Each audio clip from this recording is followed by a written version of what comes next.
Can someone explain the REINS Act to me like I'm 6? I've seen a couple of comments like this, so let's talk about it. I figured we could discuss the REINS Act while I make this rug, because this is my idea of a fun time. Taking the 6-year-old analogy maybe a little too seriously, imagine you're in a classroom and you get to pick who your teacher is. This is one of those schools where you get to pick your class. So the teacher that you picked hypothetically makes the rules. No running in the halls, no biting. Then one day your teacher says, I'm really busy, and gives the hall monitor the power to start making rules. The hall monitor starts handing out these rules every day, and some of them make sense, and others are just weird. Like, you can only color with purple crayons, or the only snack allowed is carrots because he's lame. No one voted for these rules, but you all have to follow them now. That's kind of what's been happening in our government. Congress, who we voted on to make the rules, sometimes makes rules that are really broad or vague, and then they hand them off to government agencies to fill in the blanks. These agencies are the grown-up version of that hall monitor. They weren't elected, but they can tell you you're only eating carrots from now on. They can make the big rules, the rules that cost a lot of money and affect businesses and healthcare and energy and et cetera, et cetera, et cetera.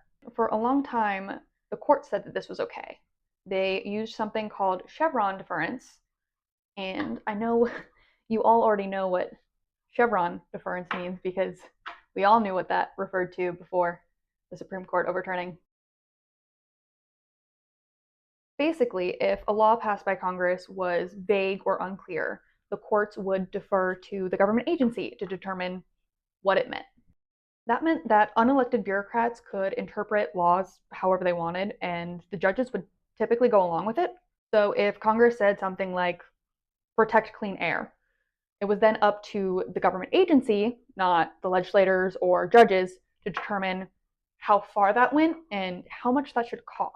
That changed in 2024 when the Supreme Court finally overturned Chevron. But even with that win, agencies can still create expensive rules unless someone stops them. Courts no longer automatically side with the agencies to define laws how they want.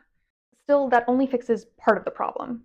Agencies can still write these massive regulations that cost millions, sometimes billions of dollars, and they don't need a vote from anyone elected to represent you. This is where the REINS Act comes in.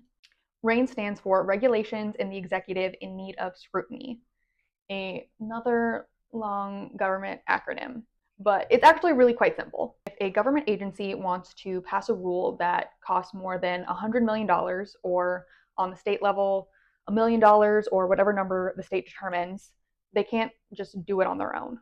They have to send it to Congress, or on the state level, the state legislature, for a yes or no vote. It's essentially saying, we're not going to let the hall monitor make massive rules without permission from the teacher anymore. The REINS Act has been around for a while. It was first introduced to Congress in 2009, and it's passed through the House a couple of times, but never made it through the Senate yet. But the exciting thing is now states are passing their own versions of the REINS Act. Why does any of this matter? It creates accountability and transparency. It prevents unelected bureaucrats from making giant and expensive decisions without any input from the public.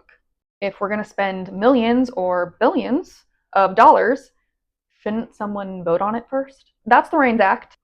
It's about bringing power back to the people. Now that the courts have stopped letting agencies make up the rules on their own, it's time for states to step up and make sure regulators are actually held accountable to voters. If the hall monitor is running your classroom, maybe it's time to put the teacher back in charge. Let me know if there's any other bills or topics you guys want me to explain, and we can talk about it, and you can eventually see what this rug is going to be. Thanks for hanging out with me.